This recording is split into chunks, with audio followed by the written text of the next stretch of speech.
नमस्कार विद्यार्थी मित्रांनो. महर्षी कर्वे स्त्री शिक्षण संस्थेच्या स्पर्धा परीक्षा प्रशिक्षण प्रबोधिनी म्हणजे सीसॉच्या प्लॅटफॉर्मवर तुमचं स्वागत आहे. आपल्या स्पर्धायन या युट्यूब चॅनलच्या माध्यमातून आपण एमपीएससीचे वेगवेगळे पीवायक्यूज कव्हर करत आहोत आणि त्याचाच भाग म्हणून आपण आता पुढचा पीवायक्यू बघणार आहोत. लक्षात घ्या. प्रश्न आहे, भारतीय क्रांतिकारकांच्या संघटनांच्या अपयशाचं महत्वाचं कारण काय होतं? महत्वाचं कारण म्हणजे असा प्रश्न इथे विचारलेला आहे. ऑप्शन आहे, क्रांतिकारकांमध्ये एकसूत्रता नव्हती. इंग्रजांनी क्रांतिकारक हा लढा विसंगत होता.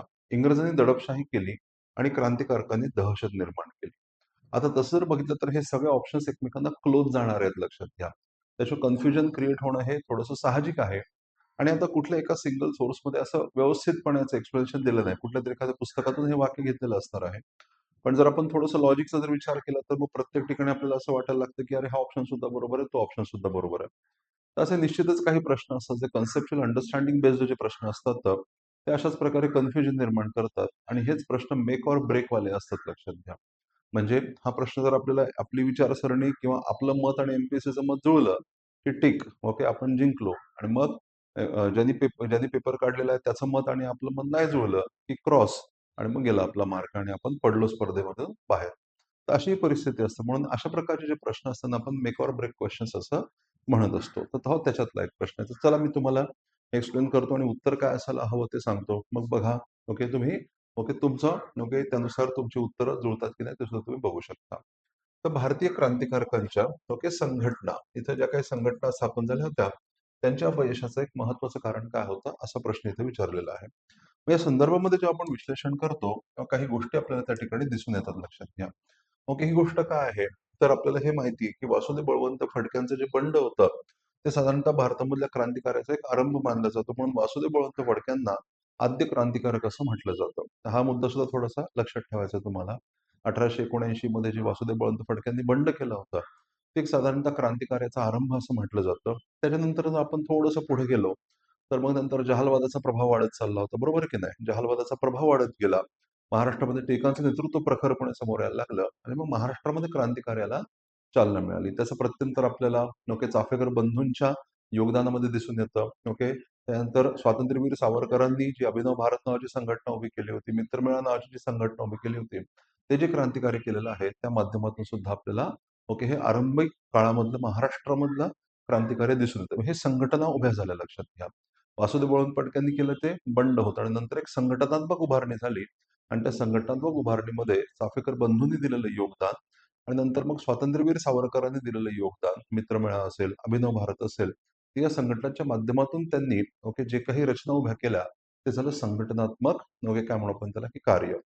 त्यानंतर आपल्याला काय दिसतं, मग ह्या कार्याचा विस्तार ओके वाढत गेलेला आहे आणि पण बंगालमध्ये सुद्धा यावेळेला क्रांतिकार्य सुरू झालेलं आहे. अनुशीलन समिती नावाची संघटना बंगालमध्ये सुद्धा स्थापन झाली होती आणि त्याला बारिंदर कुमार घोष, अरविंद घोष, भगिनी निवेदिता ओके यांच्या त्यांना प्रेरणा होत्या. एक प्रकारे सहानुभूती पाठिंबा होता आणि बारिंदर कुमार घोष तर सक्रियपणे सहभागी सुद्धा होते. तर हा मुद्दा सुद्धा समजून घ्या. म्हणून बंगालमध्ये क्रांतिकार्य सुरू झालं ओके अनुशीलन समितीच्या माध्यमातून. ओके.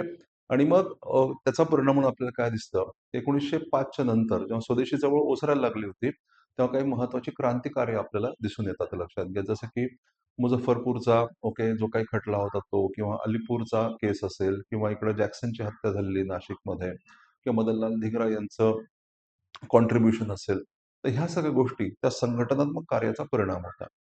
त्याच्यात आपल्याला काय दिसतं, ब्रिटिशांनी आत्यंतिक बळाचा वापर करून ह्या चळवळी चिरडल्या. ओके. ह्या क्रांतिकारकांची धरपकड झाली, त्यांना कठोर शिक्षा दिल्या गेल्या, अंदमानला पाठवलं, त्यांना फासावर चढवलं, ओके, तुरुंगामध्ये त्यांना खितपत पडत ठेवलं. अशा प्रकारे ओके ही भारतामधला हा जो इम्पेटस होता तो काहीसा सप्रेस करण्यामध्ये ब्रिटिशांना यश आलं.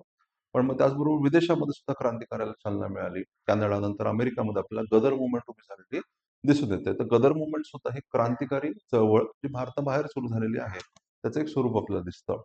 त्यानंतर भारतामध्ये जर आपण बघितलं, तर भारतामध्ये मग आपल्याला माहिती आहे गांधीजींचं आगमन झालं, असहकार चळवळ सुरू झाली. मग असहकार चळवळ ही अपयशी ठरली आणि त्याच्यानंतर पुन्हा एकदा क्रांतिकार्याला चालना मिळाली. आणि मग आपल्याला दिसतं की पहिल्यांदा हिंदुस्थान रिपब्लिकन असोसिएशन, नंतर हिंदुस्थान सोशलिस्ट रिपब्लिकन असोसिएशन यासारख्या संघटना भारतामध्ये स्थापन झाल्या होत्या. आणि मग त्या संघटनांच्या माध्यमातून पुन्हा एकदा क्रांतिकार्याला चालना मिळाली होती. ओके. जसं की ओके ब्रिटिश अधिकाऱ्यांवर हल्ला करणं असेल, ओके तो मुद्दा आपल्याला माहिती आहे की लाहोर असेंब्लीवर बॉम्ब टाकणं असेल, किंवा काकोरी कॉन्स्पिरसी आपण ज्याला म्हणतो, काकोरीची ट्रेन लुटली होती. तर ह्या ज्या सगळ्या गोष्टी होत्या, ह्या या टप्प्यामध्ये झाल्या होत्या. आता हे झालं भारतामधलं संघटनात्मक क्रांतिकार्य. तर आता इथं मुद्दा काय त्यांनी विचारलेला, पहिलं ऑप्शन काय दिलं, की क्रांतिकारकांमध्ये एकसूत्रता नव्हती. आता एकदम पहिल्या टप्प्यामध्ये जर आपण बघितलं, तर हे वाक्य व्हॅलिड आहे, लक्षात घ्या. एकदम पहिल्या टप्प्यामध्ये. जेव्हा क्रांतिकारण सिंपल काय आहे माहिती आहे का, की क्रांतिकार्य जेव्हा तुम्ही करता, क्रांतिकारकांचा मार्ग जेव्हा तुम्ही अंगीकारता, तेव्हा तो कसं असणं महत्वाचं आहे, तेव्हा ते गुप्त असणं महत्वाचं आहे. गुप्त, सिक्रेटिव्ह अशा प्रकारच्या ऑर्गनायझेशन्स ते असणार. ओके, सिक्रेटिव्ह अशा प्रकारच्या ऑर्गनायझेशन्स असल्यामुळं तुम्ही त्याला व्होकली सांगू शकत नाही. ओके, समोरचा व्यक्ती तुमच्याच विचारांशी किती सहमत आहे किंवा तुमच्या क्रांतिकार्यामध्ये तो कितपत सहभागासाठी तयार आहे. तो किती त्या वेदना झेलू शकतो, किती मोठ्या प्रमाणात त्याग करू शकतो. याच्यावर खूप काही अवलंबून असतं आणि म्हणून गुप्तता हे क्रांतिकार्याचं एक महत्त्वाचं काय म्हणू आपण त्याला वैशिष्ट्य म्हणावं लागतं आपल्याला किंवा नेसेसिटी म्हणावी लागते. आता अशा परिस्थितीमध्ये एका भागामधली क्रांतिकारी संघटना दुसऱ्या भागामधल्या क्रांतिकारी संघटनेला जोडली कशी जाऊ शकते, त्यांच्यामध्ये कम्युनिकेशन कसं, मग कोऑर्डिनेशन कसं, हा प्रश्न निश्चितच निर्माण होतो. पण हे जे एक्सप्लेनेशन आहे, हे पहिल्या टप्प्यामधल्या क्रांतिकार्याला लागू होतं. आपण जसजसं पुढे जाऊ, तसतसं क्रांतिकारकांनी एक यशस्वी अशा प्रकारची एकसूत्रता देखील प्रस्थापित केली होती, असं दिसून येतं. फॉर एक्झाम्पल, आपल्याला सेनापती बापट माहिती आहेत. आता मी तुम्हाला अनुशीलन समितीचा संदर्भ दिला होता. आपल्याला काय दिसतं, बंगालमधले काही क्रांतिकारक आणि महाराष्ट्रामधले काही क्रांतिकारी विचारांचे लोक, जसे की सेनापती बापट, यांनी पॅरिसला जाऊन बॉम्बविद्या शिकली होती. बरोबर आहे की नाही? आणि मग नंतर बंगालमध्ये येऊन मग मुझफ्फरपूरचा ओके त्या जजला ओके किंग्सफोर्टवर बॉम्ब हल्ला झाला होता, तो त्याचाच परिपाक होता. आता इथं आपण जर बघितलं तर वेगळ्या भागामधले क्रांतिकारक एकत्र येतात दिसतात की नाही, किंवा आपण भगतसिंगांच्या योगदानाचा जर विचार केला तर आपल्याला काय दिसतं, महाराष्ट्रामधले क्रांतिकारक हे ओके उत्तर भारतामधल्या क्रांतिकारकांसोबत एकत्र आलेले दिसतात आपल्याला. आणि त्याच्यामुळे ही जी एकसूत्रता, एक वाक्यता आपण ज्याला म्हणू, ती नंतर डेव्हलप झाली असं आपल्याला लक्षात येतं. त्या मुद्द्याचं लक्षात एवढंच नाही, तर विदेशामधल्या क्रांतिकारी संघटनांशी देखील ओके भारतामधल्या क्रांतिकारकांनी संबंध जोडले होते. मग ते पॅरिसमधले असतील, मग ते जपानमधले असतील, मग ते आयरिश क्रांतिकारी असतील. ओके, त्यांचं एक इंटरनल काय म्हणू आपण त्याला, की कनेक्शन एस्टॅब्लिश झालेलं होतं, असं आपल्या लक्षात येतं. आणि त्याच्यामुळं ओके हे वाक्य तितकंसं योग्य नाही असं म्हणावं लागेल, लक्षात घ्या. म्हणजे हे योग्य आहे, पण जसं मी तुम्हाला एक्सप्लेन करतो की नाही, त्याचा जर विचार केला, तर मग उपलब्ध 4 पर्यायांमधून तो कितपत योग्य आहे, हा जर विचार केला, तर बाकीच्यांच्या तुलनेमध्ये हे तितकं योग्य नाही असं आपल्याला म्हणावं लागतं. पुढचा मुद्दा आहे, क्रांतिकारकांनी दहशत निर्माण केली. आता हे वाक्य सुद्धा बरोबर आहे. क्रांतिकारकांनी दहशत निर्माण केली आणि जेव्हा एखादं क्रांतिकार्य घडेल, तेव्हा सामान्य लोकांना थोडीच माहिती की हे ब्रिटिशांना टार्गेट करतायत का ओव्हरऑल ओके जनतेला, सामान्य जनतेला असं टार्गेट करतायत. नंतर जेव्हा त्या क्रांतिकार्याची व्याप्ती लक्षात येईल, त्यांनी जे केलं त्याचा हेतू लक्षात येईल, तेव्हा सामान्य जनांची सहानुभूती त्यांना मिळणार ना. बरोबर आहे की नाही? पण पहिल्यांदा जेव्हा ती घटना घडेल, एखाद्या अधिकाऱ्याची हत्या झाली, एखाद्या अधिकाऱ्यावर गोळ्या झाडल्या गेल्या, तर सामान्य लोकांमध्ये साहजिकच तिथल्या तिथं ओके भीतीची भावना निर्माण होणार ना.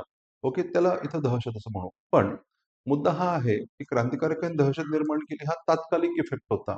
पण नंतर जसं क्रांतिकारकांनी जे केलं, त्याच्या मागचा उद्देश, त्याच्या मागचा हेतू, ओके, देशाप्रती असणाऱ्या त्यांची भावना, देशप्रेमाच्या भावना, या जेव्हा सामान्य जनतेच्या लक्षात यायला लागल्या, तेव्हा सामान्य जनता तेवढ्याच खंबीरपणे त्यांच्या पाठीशी सुद्धा उभी राहिलेली होती. हे देखील तितकंच खरं आहे. ओके, जतीन दास ज्यांना आपण ज्यांनी आता तुरुंगामध्ये लाहोर खटल्याच्या संदर्भात त्यांनी तुरुंगामध्ये उपोषण करून त्यांनी आपला ओके प्राण सोडला होता. अशा जतीन दासांची जेव्हा अंत्ययात्रा निघाली होती, तेव्हा हजारो लाखो लोकं त्यांच्या अंत्ययात्रेमध्ये सामील झाले होते. हे देखील तितकंच खरं आहे. म्हणजे मग क्रांतिकारकांनी दहशत निर्माण केली हे वाक्य जर गृहीत धरलं आपण, तर मग क्रांतिकारकांना सहानुभूती सुद्धा नव्हती मिळायला पाहिजे. पण ती मिळाली ना. भगतसिंग, राजगुरू, सुखदेव यांना किती मोठ्या प्रमाणामध्ये लोकांचं प्रेम मिळालं त्यांना फासावर सोडल्यानंतर. इतकं मिळालं, की कराची अधिवेशनाच्या वेळेला ओके लोकांनी निदर्शनं सुद्धा केली होती. या तिघांना फाशी देण्यात आली होती म्हणून. म्हणून हा मुद्दा सुद्धा ओके तितकासा व्हॅलिड ठरत नाही, हे लक्षात घ्या. पुन्हा तात्कालिक आणि नंतर जेव्हा लोकांना हेतू कळाला, तेव्हा लोकांनी तेवढंच प्रेम सुद्धा दिलेलं आहे. त्याच्यामुळं हा मुद्दा सुद्धा तेवढा व्हॅलिड ठरत नाही. आता राहिले 2 मुद्दे. इंग्रज आणि क्रांतिकारक हा लढा विसंगत होता आणि इंग्रजांनी दडपशाही केली. आता हे लक्षात घ्या, हे दोन्ही मुद्दे ओके जवळ जाणार आहेत. कारण इंग्रज आणि क्रांतिकारक हा लढा विसंगत का होता? कारण इंग्रज हे शासन सत्तेमध्ये होते, लक्षात घ्या. आता इथं आपण हा मुद्दा समजून घेऊ. इंग्रज काय होते? तर इंग्रज ही शासन सत्ता असते. ओके, इंग्रज हे शासन होते आणि क्रांतिकारक जे होते, एक प्रकारे हिंसेच्या माध्यमातून विरोध करणारे लोक होते. शासन आणि विरोधक ज्यांनी हिंसेचा मार्ग पत्करला होता. आता हे समजून घ्यायचं, कुठल्याही शासन व्यवस्थेमध्ये सरकार जे असतं ते अतिबलशाली असतं. ही गोष्ट नेहमी लक्षात ठेवायची. कारण रिसोर्सेस, संसाधनं हे सगळ्यात जास्त कुणाकडे असतात? तर ती शासनाच्या हाती असतात आणि त्याच्यामुळं शासन हे फारच प्रबळ असतं. मग अशा परिस्थितीमध्ये लोक लक्षात घ्या, आता क्रांतिकारकांच्या मर्यादा जर आपण ध्यानामध्ये घेतल्या तर ओके काही मोजके तरुण क्रांतिकारकांच्या मर्यादा काय होत्या? ओके, ते तरुण होते. त्याच्यातही पुरुषांचं प्रमाण जास्त होतं, स्त्रियांचं प्रमाण तुलनेने कमी होतं. नाही असं नाही, होतं. नंतरच्या टप्प्यात तर स्त्रियांनी सुद्धा मोठ्या प्रमाणात योगदान दिलं. पण पुरुषांच्या तुलनेमध्ये स्त्रियांचं प्रमाण हे तुलनेने कमी असणार आहे, लक्षात घ्या. सो इथं मी महिलांचं प्रमाण तुलनेने कमी असं एवढं सगळं लिहिण्यापेक्षा थोडं कमी असे या अर्थाने लिहितो. तरुण होते, महिलांचं प्रमाण तुलनेने कमी होतं. मी पुन्हा एकदा सांगतोय, महिलांचं प्रमाण तुलनेने कमी.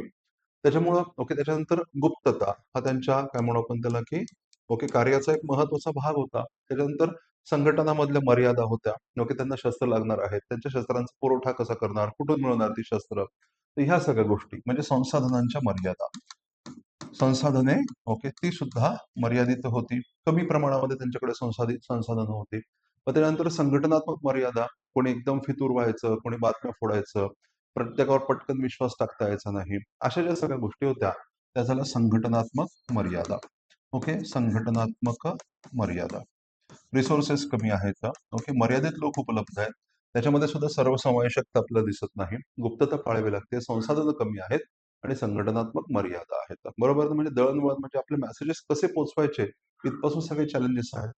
हेच जर आपण शासनाची बाजू बघितली तर ह्या सगळ्या गोष्टी शासनाच्या बाजूला लागू होत नाही. शासनाकडे प्रचंड मोठी यंत्रणा आहे.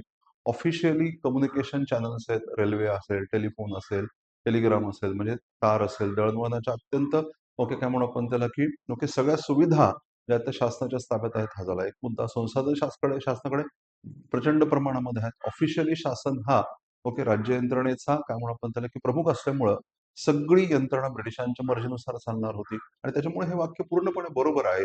इंग्रज आणि क्रांतिकारक हा लढाच मुळात विसंगत होता. हा मुद्दा समजून घ्या.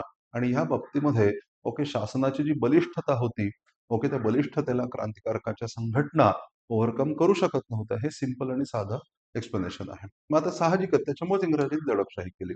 पण मग आता 2 आणि 3 मध्ये सगळ्यात जास्त योग्य पर्याय काय आहे? तर 2 आणि 3 मध्ये सगळ्यात जास्त पर्याय जो योग्य आहे, तो म्हणजे पर्याय क्रमांक 2. पहिला तर नाही, चौथा तर नाही. ओके, तिसरा पर्याय आणि दुसरा पर्याय हे त्यातल्या त्यात योग्य आहेत. इंग्रजांनी दडपशाही केली. बरोबर आहे. कारण त्यांची ताकदच जास्त होती आणि क्रांतिकारकांनी त्यांच्या राजवटीला विरोध केला. त्यामुळे इंग्रजांनी दडपशाही केली आणि त्या दडपशाहीच्याच परिणामी हळू संघटना या ओसरत गेल्या. हे बरोबर आहे. पण मग ते दडपशाहीच्या पोझिशनमध्ये का होते? कारण इंग्रज आणि क्रांतिकारक हा लढा विसंगत होता, हे लक्षात घ्या. आणि म्हणून पर्याय क्रमांक 2 हेच याचं मोस्ट अप्रोप्रिएट आन्सर असायला हवं. हा मुद्दा आपण इथं समजून घ्यायचा आहे. राईट? हे एक्सप्लेनेशन ओके, तुम्हाला कसं वाटलं? तुम्ही निश्चित कमेंट बॉक्समध्ये सांगू शकता. आणि अशाच उपयुक्त कंटेंटसाठी आपल्या चॅनलला सबस्क्राईब करा आणि हा व्हिडिओ अधिकाधिक तुमच्या मित्रमैत्रिणींपर्यंत शेअर करा. Thank you very much.